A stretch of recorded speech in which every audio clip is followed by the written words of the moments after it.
وبرکاتہ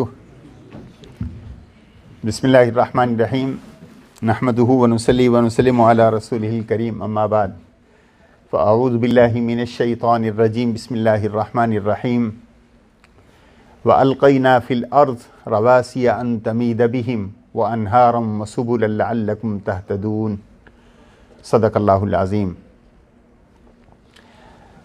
وقال النبی صلی اللہ علیہ وسلم تزوجوا الولود الودود فإنی مکاثر بکم الامم یوم القیامہ او کما قال النبی صلی اللہ علیہ وسلم۔ شادی کا یہ پرمسرت موقع ہے اور شادی ہے سہیل خان صاحب کی۔ شادی کا لفظی معنی خوشی ہوتا ہے، تو جس کی شادی ہوتی ہے نا اس سے زیادہ والدین کو خوشی ہوتی ہے کہ نہیں ہے؟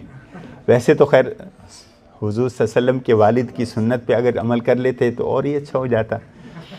حضور صلی اللہ علیہ وسلم کے دادا کی سنت پہ، حضور صلی اللہ علیہ وسلم کے دادا کی جس دن شادی تھی اسی دن حضور کے والد کی بھی شادی تھی، یعنی دادا حضور کے دادا عبد المطلب کی اور حضرت عبداللہ کی تو شادی ایک ہی دن ہوئی، اسی لیے حضور کے چچا اور حضور ہم عمر بھی ہیں، حضرت حمزہ اور حضور صلی اللہ علیہ وسلم ہم عمر بھی ہیں، اور ایک ہی خاتون سے انہوں نے دودھ بھی پیا۔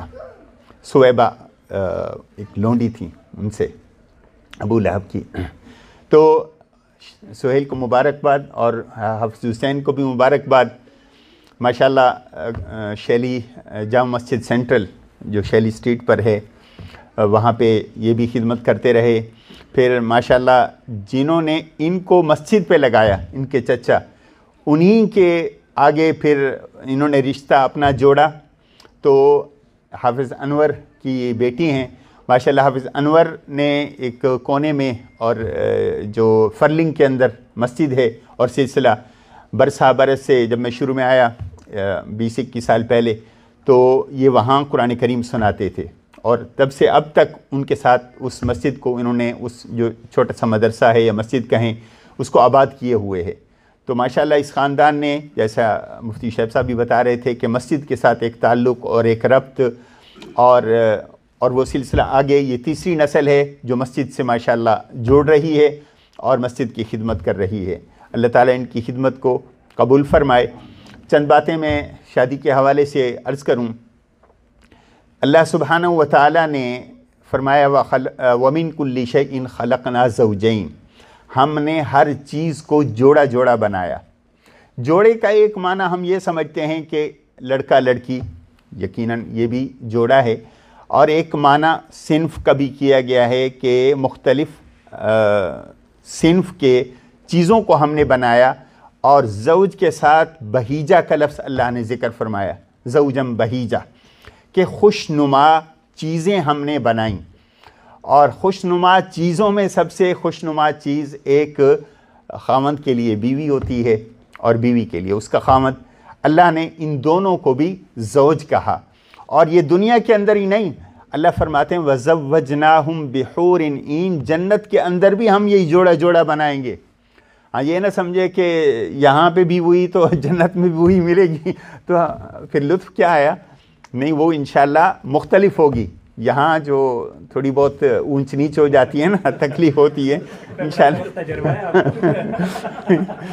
آپ نہ بتائیں تو اور بات ہے، تجربات تو سب کو ہیں۔ تو اللہ نے یہ سلسلہ بنایا۔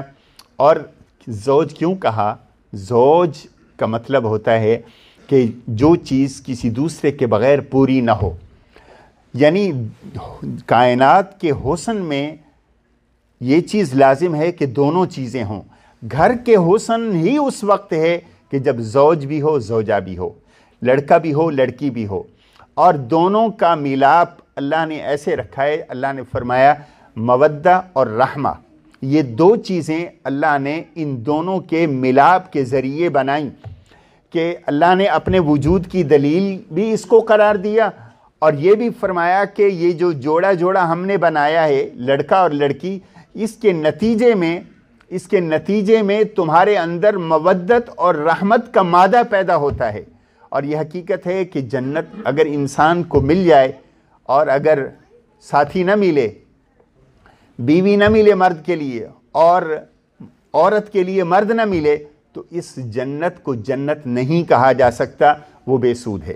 اللہ نے نظام ایسا بنایا، تو انشاءاللہ یہ تو خیر اپنی زبان میں کہا جاتا ہے کہ جوڑے آسمانوں پہ بنتے ہیں، یعنی فیصلے اللہ کی طرف سے ہیں، اور ابتدائی طور پر اللہ نے یہ فرمایا یا آدم اسکن انت وزوجک الجنہ، اے آدم تو اور تیری بیوی جنت میں ٹھہر۔ حالانکہ اللہ فرماتے آدم تم جنت میں چلے جا، نہیں، جنت میں تیرا جانا اور تیرا نعمتوں سے فائدہ اٹھانا بیوی کے بغیر ممکن نہیں ہے۔ جب جنت میں فائدہ بیوی کے بغیر نہیں اٹھایا جا سکتا تو دنیا میں کیسے اٹھایا جا سکتا ہے؟ تو اس لیے اس دنیا کو بھی اگر جنت بنانا ہے تو میاں اور بیوی کا سفر ساتھ ہو، ہم آہنگی ہو، اور آپس میں تعاون ہو، برداشت ہو، تو اللہ اس دنیا کو بھی جنت بنا دے گا، اور پھر اللہ جنت کے اندر بھی مزید نعمتیں اپنی عطا فرمائے گا، اور حور عین اس سے زیادہ اللہ آپ کو عطا فرمائیں گے۔ اللہ آپ سب کو یہ نصیب فرمائے، اور ہم سب کو بھی سکون کی زندگی نصیب فرمائے، بالخصوص سہیل خان کے بچوں کو اللہ ترقی نصیب فرمائے اور ان کو خوشیاں نصیب فرمائے۔ وما علینا الا البلاغ۔